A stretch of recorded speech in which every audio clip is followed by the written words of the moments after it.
Don't seem as bad as we thought it might be then. Well, still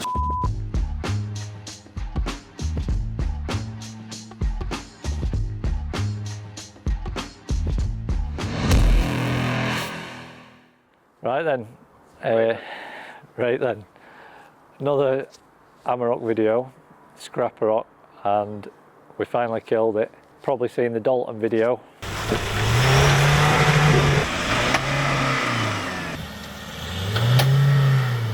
Amarok's currently being towed backwards by a tractor and we're going to have to abandon it. This is the aftermath, far from ideal, because it means we can't use it and it's off-road for a while. So we've already made a start on this, as you can see. Luke has tried putting the timing pins in and they were slightly out, maybe by 1 or 2 teeth. I did time it up just by loosening 3 bolts, so it made it in just the adjustment, a little bit of slack. So you want a lot out. But enough to cause a problem. 1 or 2 maybe. What problem that caused should be apparent. We've had a bore scope down it, and it don't look like there's any piston to valve contact, but we've also seen the rockers might be smashed. So we're just about to take rock cover off and we'll know for certain. Nice. In this video, we're going to be explaining exactly what's happening and I think why we're not going to do another engine swap in an Amarok. So let's go this way.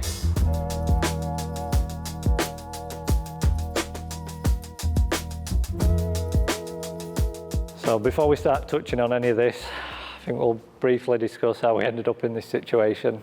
Luckily I wasn't driving it with Luke. As you can see, cylinder head's there, engine's there, and there's loads of bits on the floor. If you look at this, that's why we ended up in this situation.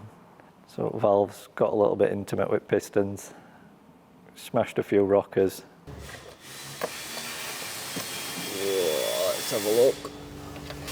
So, there's a bit of...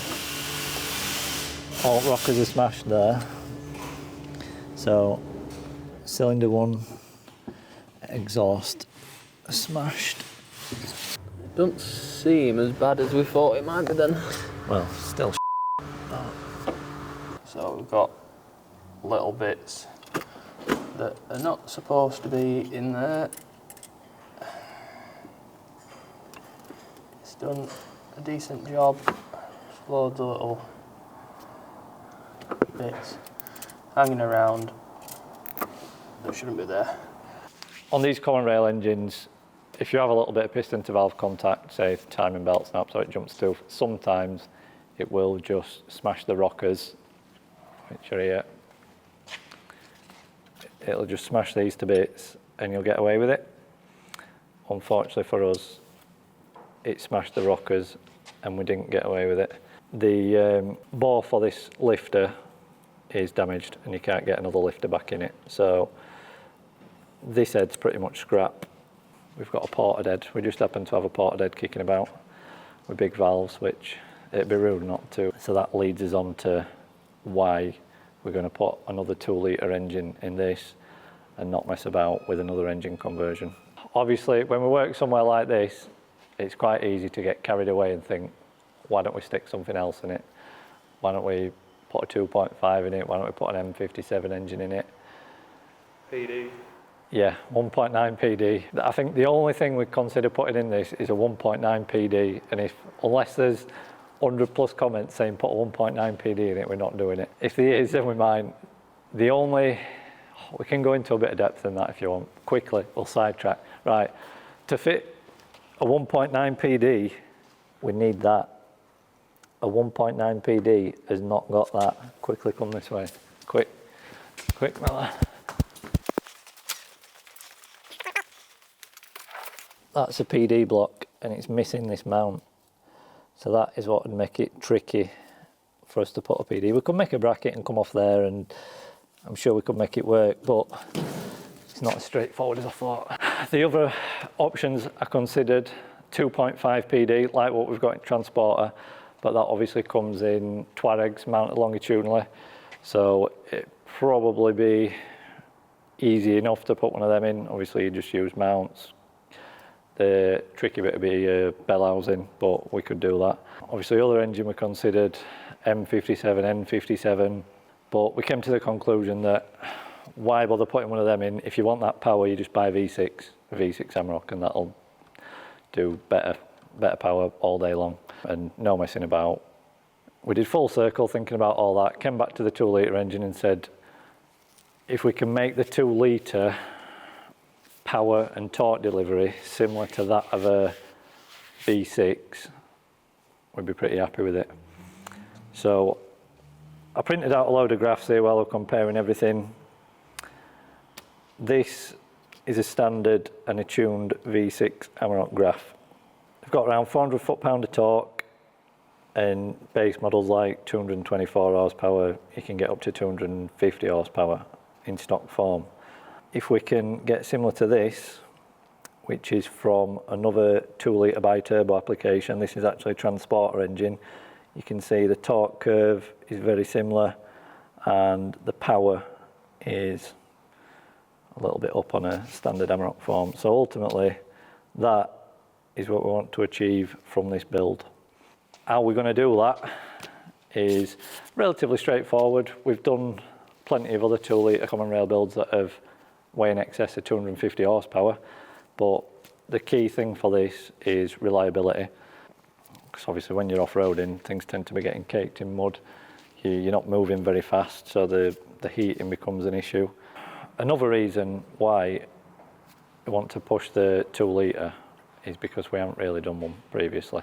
We've done plenty of 2 litres in other applications, but the 2 litre bi-turbo in the CFCA transporter and the 2 litre bi-turbo Amaroks, we've never really pushed. The transporters always had the issues with the EGR coolers, so we spend time putting engines in and out of them. That's one of them, that was last week. We're doing like them every week. Luckily Amaroks weren't as bad. They didn't have the EGR cooler issue. We don't get that many people wanting to push them much further than a standard remap. So this is a perfect opportunity. I've put together a list of things we need to do to achieve the target. We've got a set of weight matched pistons. Obviously we've got a full set weight matched ceramic coated valve cutouts so we can stick cams and big valves in it. You don't have to get that far, but the key things we're wanting to try on here that we've not done before are the hybrid turbos. And we're going to stick a CP3 pump on it to get rid of the old, well, original CP 4.1. I'm surprised we haven't done more CP3 kits for these, especially there's a lot of these in like Africa and South America, so I would have thought the fuel is sort of a bit lesser quality, so they'd be swapping to the CP3s. Injectors, this is an early model, this is a 2011 model. The very early Amaroks and transporters had the piezo injectors. From previous testing, we know these are good for like 280 horsepower. That's going to be more than enough for what we want to achieve with this. So we don't have to mess about with injectors. Fuel rail pressure sensor, we've got a little upgrade for that.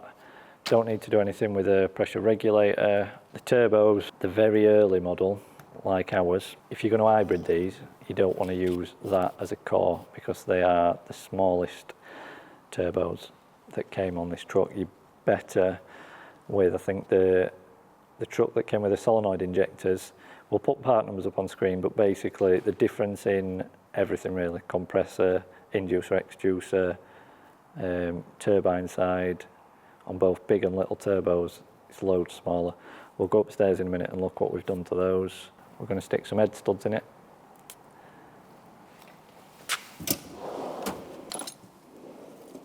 Just happen to have a set of them in my toolbox. Like Blue Peter, this.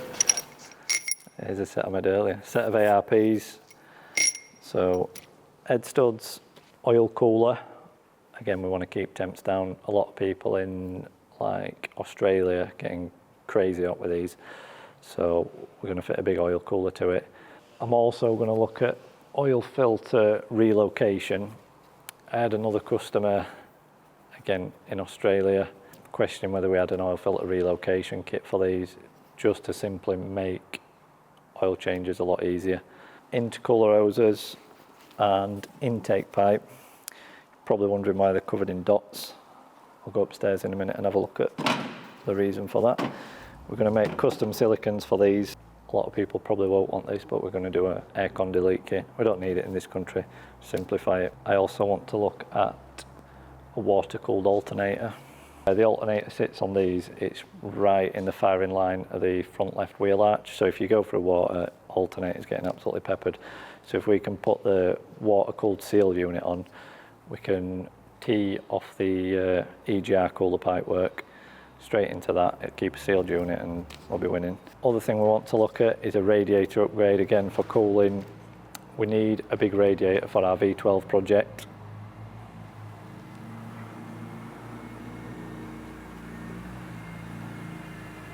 What's Matisse doing? We don't work on M3s. We should, it'd be profitable, it's always in workshop. True. So radiator upgrade, again, a lot of people in warmer climates and us always asking for them. Never really done it because we don't need it, but we've got the V12 Amarok in there. That's going to need a massive radiator.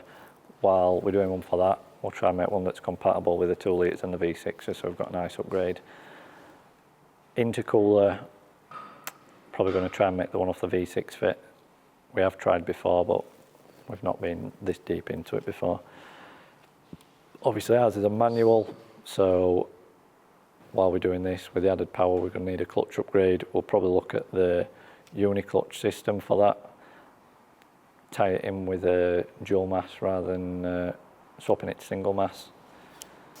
That's everything I've got planned, unless you all comment and say sack it off and put a 1.9 PD in it. So just to summarise, Rob, for all them that couldn't be bothered to listen to you for the last 10 minutes. Yeah, what we're doing is we're going to build the 2 litre, try and achieve that power and torque figure, which is comparable to a standard V6. And make it super reliable. Yeah.